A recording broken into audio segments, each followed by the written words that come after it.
Oh, hello everybody. It's a pleasure to be out here on this beautiful day in the Pacific Northwest. Thank you for joining me for this edition of CryptoEvolution. This is a Vista Network update, a Vista Network special. Last week I visited Southern California. I attended a meeting in Ontario for Vista Networks. It's the first meeting that was gathered in anticipation of starting their Vista Network 2.0, something that we thought was going to start in January 15th, actually. Did not happen. Here's the end, toward the middle of February. This is the middle of February. Looks like it's about to occur. There was an intent to introduce the mini miner, this technology, this apparatus, this interface that was developed by the gentleman known simply as Raj, and started off as a prototype working on a Raspberry Pi, a little small computer. Raj, as well as the Vista Networks family, has done all of these things, I'll just say, in the midst of life happening, a great amount of major milestones. I'll just say that. We're talking wife passing, we're talking brothers passing, family passing. Passages of life have been going on all while we have been waiting for a company to launch and bring a product out. And life still trumps what we want in the moment sometimes. And that has certainly happened with Vista Network. I had the opportunity, and I wanted to meet Luis, Armen, and I wanted to meet Raj too. I wanted to see the mini miner for myself. I've heard what people have had to say about it, but on the other hand, they've been pretty mum too. I've seen the prototype with the Raspberry Pi, but I am understanding that this device does a lot more. It's much more powerful. In what way? I don't know. I can't say. But what I do know from having gone down there, 2,500 mile drive, round trip, the people are real. The place is real. The offices are nothing to write home about, but they're there. They don't have to be opulent. They're not the Mayo Clinic, okay? They don't have to be a palace. They have some stations with 8 screens on them. They have multiples. I saw at least 2 where trading is being done. And there are other locations that have mining rigs. I saw some. These things are happening. It is being done. They have made the investment in the companies. There's a company called ccbmlm.com,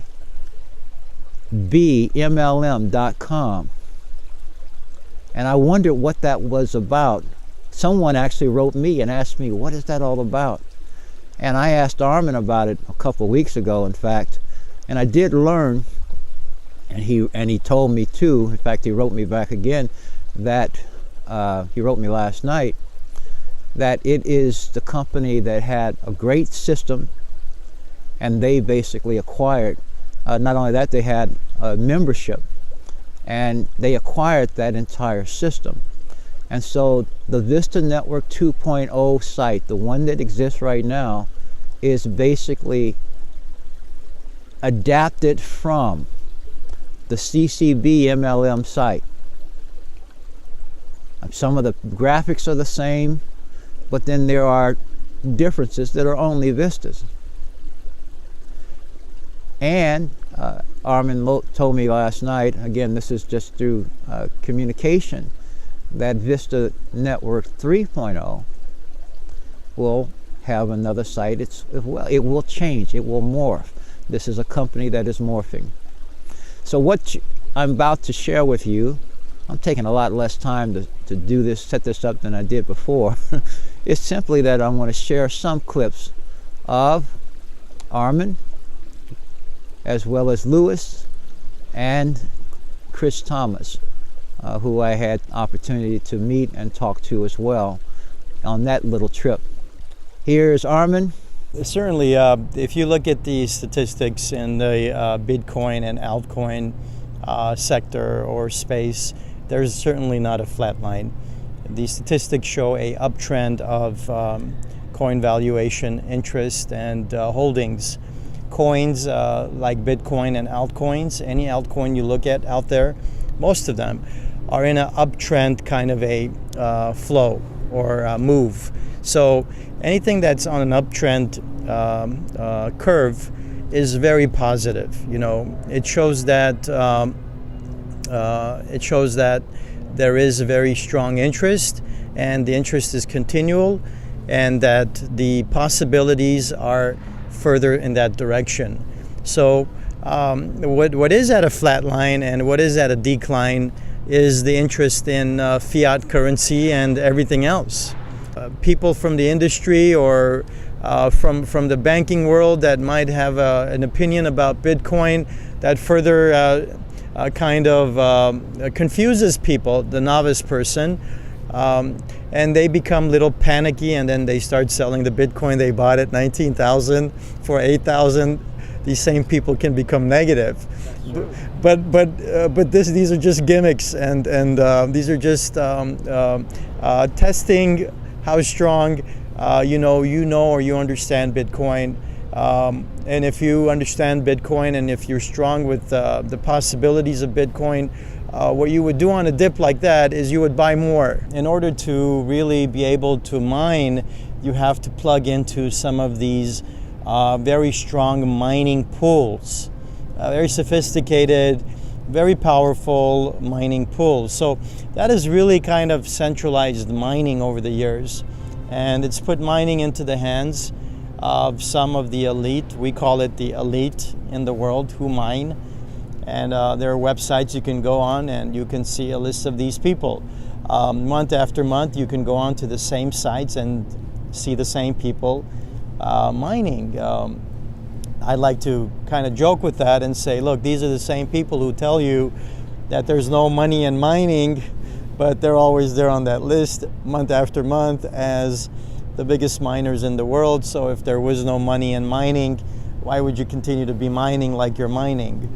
So mining has become really centralized, where that if you were to mine on your own, there is literally no money. You would have to use their infrastructures to mine. Here's Luis.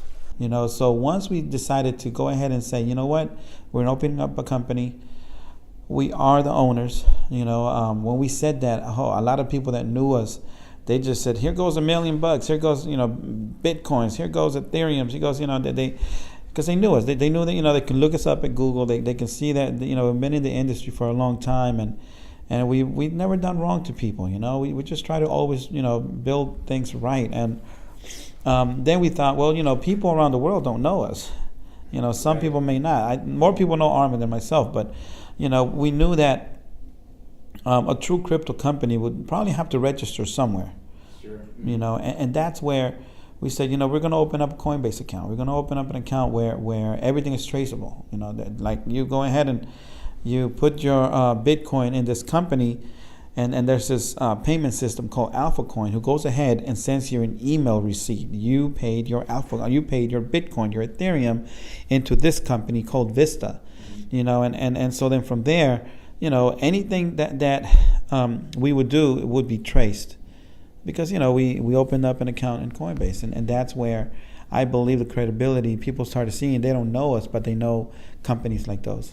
I was just speaking to a lady today, and she's multi-millionaire. She has a lot of businesses around the world, and she tells me today, Luis, you're in the United States and you guys are registered. We said, yeah, and she says, well, you know, Bitcoin is illegal. And I'm thinking, this lady is successful. And she's telling me that Bitcoin is illegal, yet, you know, the governor of California, since 2014, tried to pass a law that it would make, you know, Bitcoin legal in California. Not all states are 100%, you know, but many of them are looking towards going that way. Well, you know, the legality or illegality, Bitcoin is not legal or illegal. Bitcoin simply is. The interesting thing is that states, there's no unanimity among states about it. Yeah. Illinois, for example, is embracing it. Arizona, just this past week, I think they indicated that they will accept Bitcoin as payment for taxes. I mean, it's, excuse me, this is part of how change is happening. I'm glad you said change. When we decided to do this, start Vista, we saw one thing, that governments around the world were embracing Bitcoin. You know, and not just that, but, you know, you look at your wallet. You know, a lot of people, when they tell me, is Bitcoin okay to use in the United States? I tell them, look at your Bitcoin wallet. What can you do with your Bitcoin wallet? You can actually send your Bitcoin into a bank account, Wells Fargo, Bank of America, any of these institutions that are in the United States or around the world. And you can go ahead and send that Bitcoin, and that bank grabs the Bitcoin or Ethereum or whatever you send to them, and they give you cash for it into your bank account, your personal bank account. What happens to that Bitcoin that the bank is holding? We don't know, do we? We bought some mining machines, and we said, you know, let's see what this does, you know, and we started making some good money, you know, Litecoin, but first Ethereum, first Bitcoin, and from there, you know, we try to trade. So, you know, we will be on our laptops, you know, and just manually trade arbitrage, you know, and it went well. You know, we would call each other, hey, you know, coins up here now, you know, and then Dante also, and then Hector joined us as well. One thing, I think the turning point was when one day we realized there was a lot of people that was trying to start their own companies, and we were consulting a lot of them, you know, and we were consulting on what not to do so they could do it right. But some of them, you know, they just disappeared, and all of a sudden we see them later in the news that they're the guys that were doing all these bad companies, you know, and we decided, you know what, it's time for us to really do something right, to really impact the sector that's being, look, Bitcoin, they're not dumb. The guys that started Bitcoin, they're watching, and whatever gives Bitcoin that movement, some bad view, they will not approve of it. You know, and MLM, direct sales industry, sorry to say, you know, that there's many factors that have caused the Bitcoin sector of the world economy to take a hit, because a lot of people have invested and have put money into these companies, and well, you know what happened, a lot of them left.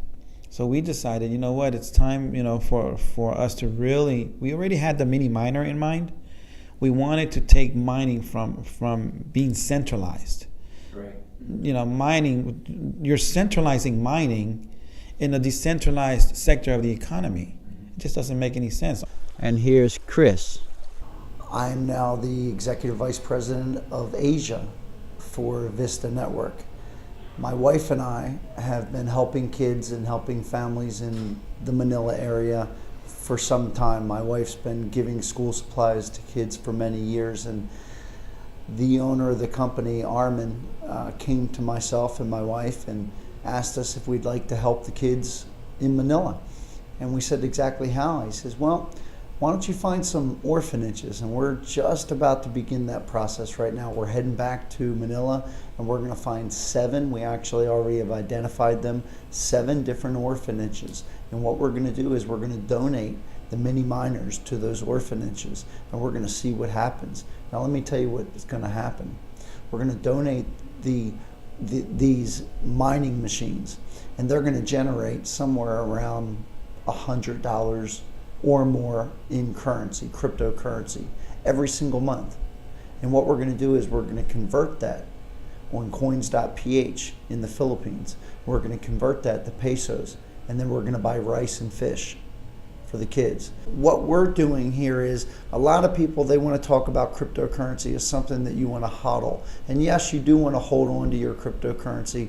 But what I'm talking about here, and what Armen's talking about, is taking a device that we've been able to develop and taking it into a community that needs it desperately, and giving them the opportunity to have the one thing that they need more than anything, and that's food.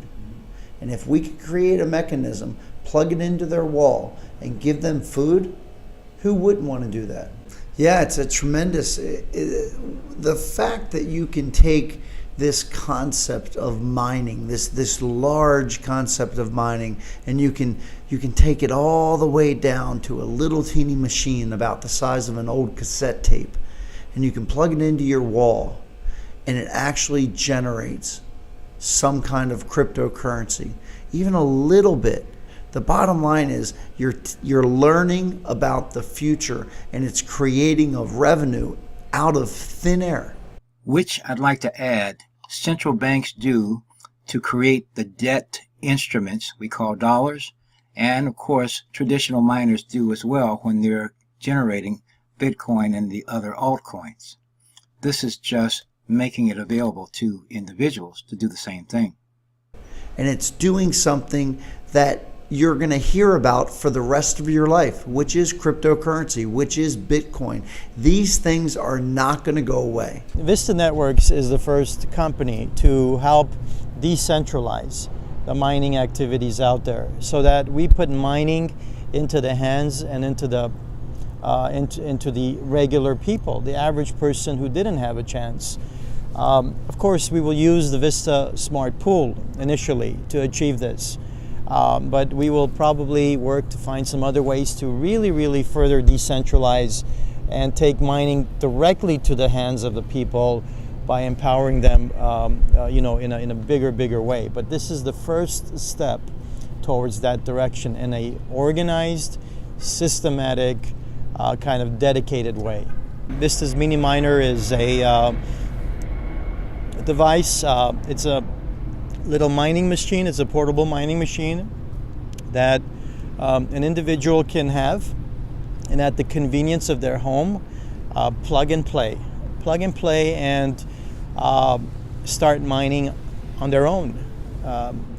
Start plugging into a very smart pool called the Vista Smart Pool, and bring the mining proceeds and benefits directly into their wallets.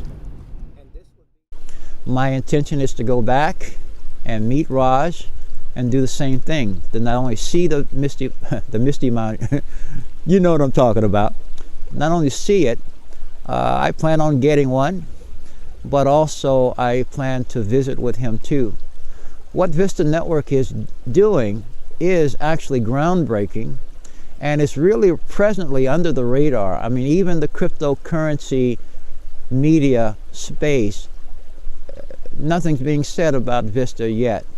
Of course, there is the sites that there's this one site that, Start Options and Vista Network. Which one is the scam?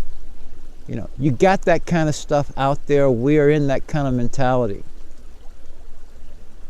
And that's unfortunate, because we're so ready to dismiss people without doing enough of our own due diligence. Now, in fact, that's why so many people lost so much in assets in their crypto deposits in 2017. Myself included, okay? However, there has been a desire, a need for what Vista Network is. A desire for it and a need for it. It is a company with a product that is being made. My biggest concern is, can they make enough? Fast enough? I would anticipate that there will be some organic growth and that they can and will scale up. But the first thing is, we're looking forward to seeing the product and being able to acquire it, experience it ourselves. And there is, frankly, no precedent for this. We're talking about an experience that no one has any, I mean, quite frankly, who's mining? There are a few miners around. It's become a centralized process unto itself.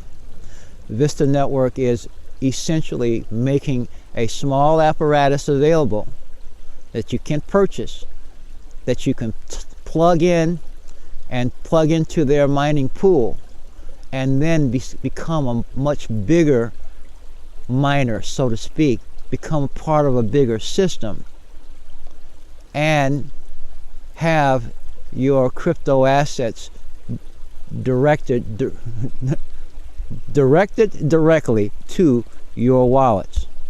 That's my understanding of this, and that's why it's that's why it's worth going forward with this.